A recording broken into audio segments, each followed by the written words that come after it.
श्रीमद् भागवत महापुराण षष्ठ स्कंद 13वां अध्याय। इंद्र पर ब्रह्म हत्या का आक्रमण। श्री सुखदेव जी कहते हैं, महादानी परीक्षित, वृत्रासुर की मृत्यु से इंद्र के अतिरिक्त तीनों लोक और लोकपाल तत्क्षण परम प्रसन्न हो गए। उनका भय, उनकी चिंता जाती रही। युद्ध समाप्त होने पर देवता, ऋषि, पितर, भूत, दैत्य और देवताओं के अनुचर गंधर्व आदि इंद्र से बिना पूछे ही अपने अपने लोक को लौट गए। इसके पश्चात ब्रह्मा, शंकर और इंद्र आदि भी चले गए। राजा परीक्षित ने पूछा, भगवन, मैं देवराज इंद्र की अप्रसन्नता का कारण सुनना चाहता हूँ। जब वृत्रासुर के वध से सभी देवता सुखी हुए, तब इंद्र को दुख होने का क्या कारण था? श्री सुखदेव जी ने कहा, परीक्षित, जब वृत्रासुर के पराक्रम से सभी देवता और ऋषि महर्षि अत्यंत भयभीत हो गए, तब उन लोगों ने उसके वध के लिए इंद्र से प्रार्थना की, परंतु वे ब्रह्म हत्या के भय से उसे मारना नहीं चाहते थे। देवराज इंद्र ने उन लोगों से कहा, देवताओं और ऋषियों, मुझे विश्व रूप के वध से जो ब्रह्म हत्या लगी थी, उसे तो स्त्री, पृथ्वी, जल और वृक्षों ने कृपा करके बांट लिया। अब यदि मैं वृत्र का वध करूं, तो उसकी हत्या से मेरा छुटकारा कैसे होगा? श्री सुखदेव जी कहते हैं, देवराज इंद्र की बात सुनकर ऋषियों ने उनसे कहा, देवराज, तुम्हारा कल्याण हो। तुम तनिक भी भय मत करो, क्योंकि हम अश्वमेघ यज्ञ कराकर तुम्हें सारे पापों से मुक्त कर देंगे।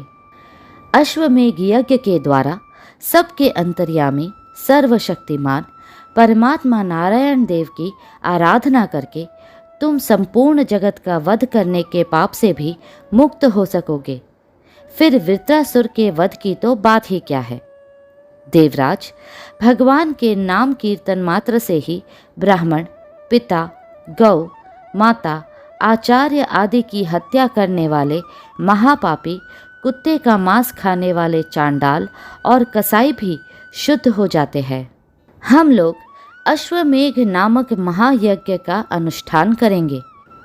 उसके द्वारा श्रद्धापूर्वक भगवान की आराधना करके तुम ब्रह्मा पर्यंत समस्त चराचर जगत की हत्या के भी पाप से लिप्त नहीं होंगे।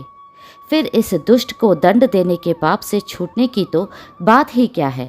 श्री सुखदेव जी कहते हैं, परीक्षित, इस प्रकार ब्राह्मणों से प्रेरणा प्राप्त करके देवराज इंद्र ने वृत्रासुर का वध किया था। अब उसके मारे जाने पर ब्रह्म हत्या इंद्र के पास आई। उसके कारण इंद्र को बड़ा क्लेश, बड़ी जलन सहनी पड़ी। उन्हें एक क्षण के लिए भी चैन नहीं पड़ता था। सच है, जब किसी संकोची सज्जन पर कलंक लग जाता है, तब उसके धैर्य आदि गुण भी उसे सुखी नहीं कर पाते।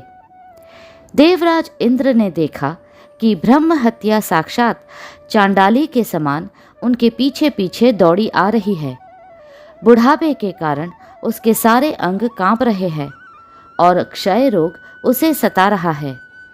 उसके सारे वस्त्र खून से लथपथ हो रहे हैं। वह अपने सफ़ेद सफ़ेद बालों को बिखेरे ठहर जा, ठहर जा, इस प्रकार चिल्लाती आ रही है। उसके श्वास के साथ मछली की सी दुर्गंध आ रही है, जिसके कारण मार्ग भी दूषित होता जा रहा है।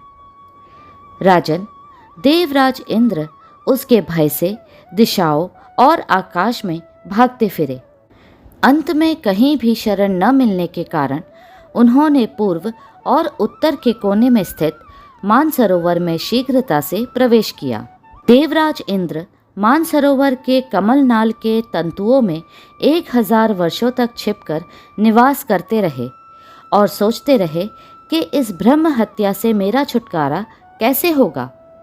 इतने दिनों तक उन्हें भोजन के लिए किसी प्रकार की सामग्री न मिल सकी, क्योंकि वे अग्नि देवता के मुख से भोजन करते हैं और अग्नि देवता जल के भीतर कमल तंतुओं में जा नहीं सकते थे। जब तक देवराज इंद्र कमल तंतुओं में रहे तब तक अपनी विद्या, तपस्या और योग बल के प्रभाव से राजा नहुष स्वर्ग का शासन करते रहे। परंतु जब उन्होंने संपत्ति और ऐश्वर्य के मद से अंधे होकर इंद्र पत्नी शची के साथ अनाचार करना चाहा, तब शची ने उनसे ऋषियों का अपराध करवाकर उन्हें शाप दिला दिया, जिससे वे सांप हो गए। तदनंतर जब सत्य के परम पोषक भगवान का ध्यान करने से इंद्र के पाप नष्ट प्राय हो गए, तब ब्राह्मणों के बुलवाने पर वे पुनः स्वर्गलोक में गए। कमल वन विहारिणी विष्णु पत्नी लक्ष्मी जी इंद्र की रक्षा कर रही थी और पूर्वोत्तर दिशा के अधिपति रुद्र ने पाप को पहले ही निस्तेज कर दिया था, जिससे वह इंद्र पर आक्रमण नहीं कर सका। परीक्षित, इंद्र के स्वर्ग में आ जाने पर ब्रह्म ऋषियों ने वहां आकर भगवान की आराधना के लिए इंद्र को अश्वमेघ यज्ञ की दीक्षा दी। उनसे अश्वमेघ यज्ञ कराया।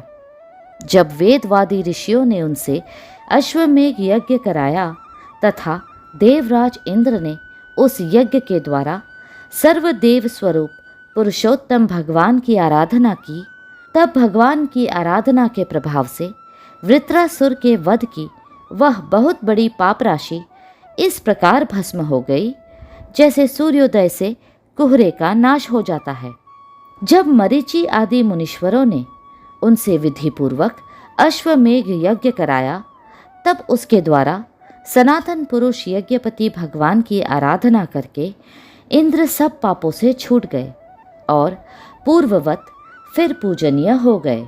परीक्षित, इस श्रेष्ठ आख्यान में इंद्र की विजय, उनकी पापों से मुक्ति और भगवान के प्यारे भक्त वृत्रासुर का वर्णन हुआ है। इसमें तीर्थों को भी तीर्थ बनाने वाले भगवान के अनुग्रह आदि गुणों का संकीर्तन है।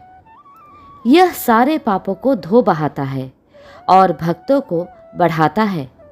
बुद्धिमान पुरुषों को चाहिए कि वे इस इंद्र संबंधी आख्यान को सदा सर्वदा पढ़े और सुने। विशेषतः पर्वों के अवसर पर तो अवश्य ही इसका सेवन करें। यह धन और यश को बढ़ाता है, सारे पापों से छुड़ाता है, शत्रु पर विजय प्राप्त कराता है तथा आयु और मंगल की अभिवृद्धि करता है। अगला अध्याय शीघ्र ही साझा होगा। कृपया करके लाइक, सब्सक्राइब और शेयर करें। हरे कृष्णा कृष्णा कृष्णा